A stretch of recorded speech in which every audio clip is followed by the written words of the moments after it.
Hello, friends, and welcome back to r/ProRevenge. This is lovely, sweet justice. In our first story, the evil lady got what she deserved. She didn't want to hear about her car being towed. I work security for a private business campus that has venues that are often rented by outside groups. One particularly large hall was rented by a local church group, and we sold their tickets at the box office immediately in front of the venue. Without going into boring detail, there was only one way into the hall for the general public, but numerous exits with cameras everywhere. Parking is free in all 3 of our parking decks, except in clearly marked reserved spaces, which will be important soon. While visitors were still arriving for the event, our dispatch center received a call from our largest campus tenant complaining that a car was parked in one of their 24/7 reserved spaces and they needed it moved ASAP. The company pays for those spaces and is constantly using them at all hours of the day and on weekends, which is why we have numerous highly visible signs for this row of spaces warning people of this fact and that towing is enforced. We reviewed camera footage and saw that the owner was a woman dressed in fine Sunday clothes that were an almost painful shade of lime green with a matching hat. This would have been enough to identify her even in our large hall, but we then noticed that she bypassed the ticket line and made her way to one of the venue's exit doors. She stayed there several minutes, and when one of the cleaning staff exited, she slipped in behind them. We're still not sure how she knew she could do this, by the way. As the supervisor on duty, I entered the hall and found her in one of the front rows sitting in a group of people. She saw me coming in my security uniform and immediately scrunched up her face. "Ma'am, can I—" Her interrupting me. "No, I just sat down. What is it you want?" She was already on the defensive and loud, not a sign of innocence in my experience. "I'm with campus security and I need to ask—" She cuts me off again. "What you need to do is leave me alone. I'm sitting with my family and we're here to enjoy my nephew's concert. Ain't nothing so important you rent-a-cops need to be bothering me like this." Actually, it is important. If you wouldn't mind coming with me, we can talk in the aisle and— Note, she thinks I'm here because she didn't buy a ticket, but I don't care about that. I'm trying to tell her about her car before we have to tow it. This is her only chance to move it herself. "No, you ain't kicking me out of here at my own nephew's church concert." Now she starts avoiding eye contact with me. "Ma'am, I'm not here about how you got inside this hall. Her, raising her voice even more. "I don't know what you're talking about, but you need to leave me the hell alone." At this point, it was so comical that I remember getting the biggest smile on my face and telling her, "That's all I needed to hear. Enjoy your show." I laughed and had her car towed immediately. 2 hours later, she reported her car stolen to our security desk. The desk officer informed her that she parked in a reserve spot and that security had tried to make contact with her before the show, according to our log. She loudly demanded to speak to whoever was in charge, and that's when I came around the corner and introduced myself. The look on her face was priceless, and she didn't say another word as I gave her the information for the tow company's lot, which was closed by that time. And our next story. Harassed by vegan Karen in the grocery store. So I, early 30s male, am at my local grocery store in the meat section. I was looking to buy ground beef so I could make pasta sauce. I walk up to the cooler where they keep the beef. There's an elderly man taking his time looking for something. I stand a good distance away from him because social distancing. Then a lady walks up to me and the following conversation ensues. Cast. Me is me. Karen is vegan lady.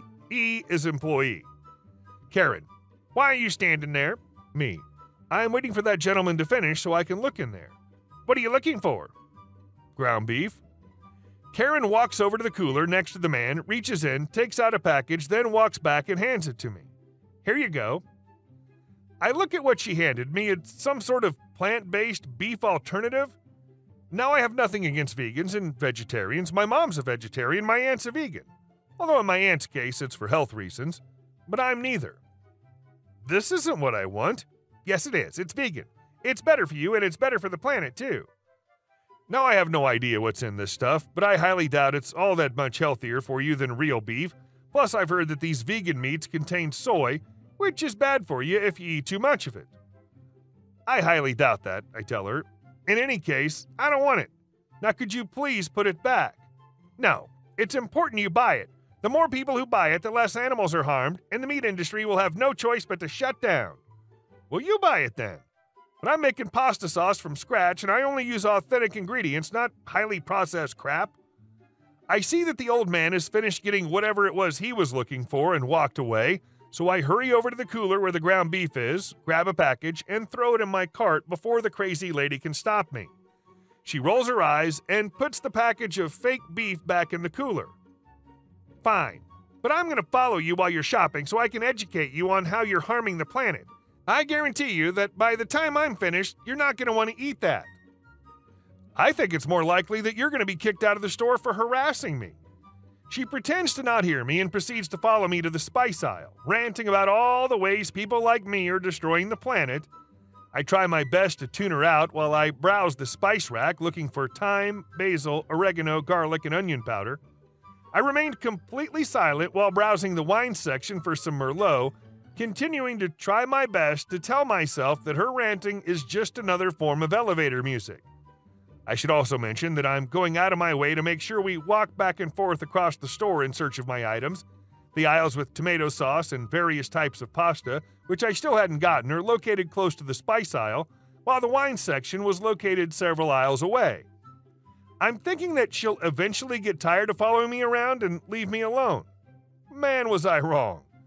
When we get to the aisle where the tomato sauce is, I break my silence. You know, fruits and vegetables are still alive when you eat them. They can feel pain too. And they make high-pitched sounds when you cut them open. Too high for us to hear, but other animals can hear them. I pick up a can of tomato sauce and put it in my cart.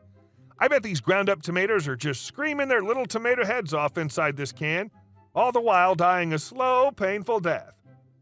I can only imagine how they'll react once I put them in a hot pan with a bunch of spices. Now, I'm not sure how accurate what I told this lady actually is, but I'm determined to punch holes in her logic. But fruits and vegetables are plants. Plants are supposed to be eaten. Animals are not. I laugh. If that's so, why are there so many carnivorous animals? That's completely different. They're animals. We're humans. Did she really just say that? Oh, the stupidity. At this point, I look around and see that people are beginning to stare at us. Hopefully, they're just staring at the crazy lady and not me. Humans are animals, you dumb A. And compared to other animals, we don't play with our food before we eat it. Ever see lions hunt? They subject their prey to a slow, painful death. Oh, that reminds me, I need to get cat food. I actually didn't need to get cat food as I had plenty of it at home, and I preferred to get it from the pet stores. They had a wider variety and better prices, but I figured I might as well have some fun with this stupid lady. So we walk all the way over to the other side of the store where the household and pet supplies are. They make vegan cat food, you know. Yes, and cats are unable to digest it. It makes them sick. Cats are carnivores. Their systems aren't equipped to digest plants. That's not true. They eat catnip. Only because it gets them high. It's an occasional treat for them. They wouldn't be able to live off it. It'd be like trying to live off marijuana. Whatever, people shouldn't keep cats as pets anyway. They're an invasive species. They kill birds. The less cats there are in the world, the better. All the more reason why people should adopt them and feed them stuff like this so they won't kill birds. Also, cats originally were bred by farmers to catch mice because mice are pests that destroy crops. You know, vegan food? I began browsing the canned cat food, making sure to announce the flavors I'm picking out as I'm putting them in my cart. At this point, I'm no longer annoyed by this lady and am in fact enjoying myself. Let's see here. We got chicken and liver feast, grilled turkey feast, savory salmon feast, ocean whitefish and tuna feast. Oh, and beef feast and gravy. My cat loves that. I say all this with an evil grin on my face. Karen looks absolutely horrified. Well, I've got everything I need. Time to check out. I walk over to the self-checkout. Karen, of course, follows me. I take a package of ground beef out of the cart and am about to scan it when Karen sticks her hand out in front of me, totally disregarding social distancing rules, despite claiming that everything I'm doing is bad for my health and destroying the planet. I refuse to let you buy any of that stuff. The employee on duty walks over to us. Ma'am, you've been harassing this young man and disturbing other customers. I need you to leave right now. No, you can't make me. I'm doing the planet a favor. Well, you need to find a way of doing that doesn't involve harassing people. If you don't leave now, I'm going to call the police. Go ahead and call them. They have no reason to arrest me. Yes, they do. You're trespassing and causing a disturbance. This is your last chance to leave now. Fine, but this isn't over. I'm gonna see to it that this store is banned from selling non-vegan products. Good luck with that. Now leave. Karen turns to leave. As she's walking out the sliding door, she turns around and yells at me, "And you, young man, I hope you think about all the harm you and your stupid cat are causing the planet while you're enjoying your dinner. Shame on you." She's finally gone. E turns to me. I do apologize. This isn't the first time she's been in here harassing customers. We're trying to get her permanently banned. It's fine. It actually was kind of entertaining towards the end. I finished paying for my stuff, had to purchase the wine at the regular checkout line due to state law, and walk out to my car, put the groceries in the trunk, and drive away.